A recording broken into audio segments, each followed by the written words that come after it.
BNP এবং আওয়ামী লীগ কেউই ইসলামী রাজনীতি করে না, বরং তাদের রাজনৈতিক ভিন্ন দর্শন রয়েছে। ঠিক যেমনি ভাবে আবু জাহাল আর আবু তালেব কেউই কিন্তু ইসলামের পথের অনুসারী ছিলেন না, কিন্তু কেউ যদি আবু তালেব আর আবু জাহেলকে এক পাল্লায় মাপে, তার চেয়ে বড় জালিম আর কেউ হতে পারে না। আমি মনে করি ইসলামী রাজনীতির দৃষ্টিকোণ থেকে বিএনপি আবু তালেবের ভূমিকায় আর আওয়ামী লীগের আগাগোড়ায় ভূমিকা হলো আবু জাহেলের ভূমিকা। কাজেই এই জন্য বিএনপিকে কথা মনে রাখতে হবে, বিএনপির আগামী নেতৃত্বকে কথা মনে রাখতে হবে।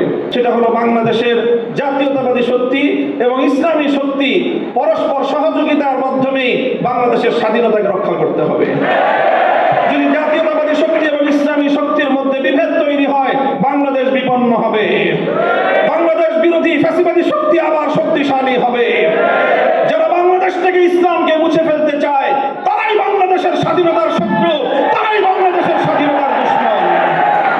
এই স্বাধীনতার শত্রুরা, এই শেখ হাসিনার সবচেয়ে বড় নির্মম অত্যাচার হলো বাংলাদেশের আলেম সমাজকে জাতির কাছে হেয় প্রতিপন্ন করবার চেষ্টা করেছে।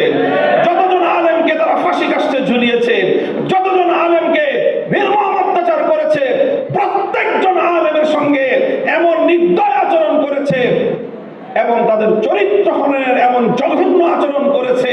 ফেরাউন কারণ নমরুদ যে আচরণ করেছিল, শেখ হাসিনা সেই আচরণ করেছে। আমি প্রমাণ দিয়ে দেখিয়ে দিতে পারবো, একজন নমরুদ, একজন ফেরাউন, একজন কারুন, আরেকজন মুনাফিক সর্দার আব্দুল্লাহ ইবনে উবাই, চারটাকে এক পাত্রে গোলালে একটা শেখ হাসিনা তৈরি হয়। এই জন্য শেখ হাসিনা এবং তার প্রেতাত্মাদেরকে বাংলাদেশের রাজনীতিতে আর কোনোদিন পুনর্বাসিত হতে দেওয়া যাবে না। যে কোনো মূল্যে সেটাকে রুখে দাঁড়াতে হবে আমাদেরকে। আগামীর বাংলাদেশ দেশপ্রেমিক বাংলাদেশী জনতার হাতে পরিচালিত হবে। বাংলাদেশ সামনের দিকে অগ্রসর হয়ে যাবে এবং আপনাদের জাতীয়তাবাদী দলের বর্তমান আপনাদের সভা এই চেয়ারপারসন বেগম জিয়ার সুস্বাস্থ্য কামনা করি এবং ভারপ্রাপ্ত চেয়ারম্যান তারেক রহমানের নেতৃত্বে গোটা বাংলাদেশ জুড়ে নতুনভাবে ছাত্রদল আবার পুনর্গঠিত হবে, সুসংগঠিত হবে এবং মেধাবীদের দ্বারা দেশ গঠন করার যোগ্য নেতৃত্ব এখান থেকে গড়ে উঠবে, বেরিয়ে আসবে, সেই প্রত্যাশা ব্যক্ত করছি। এই জন্য বিশেষভাবে জনাব তারেক রহমান সাহেবকে আমি অভিনন্দন জানাই, ধন্যবাদ জানাই এবং আমি এই প্রত্যাশা ব্যক্ত করি যে আগামী দিনে দেশ গঠনে বিশেষ করে ধর্মীয় বিষয়ে আমাদের এক্সপার্টিস আছে।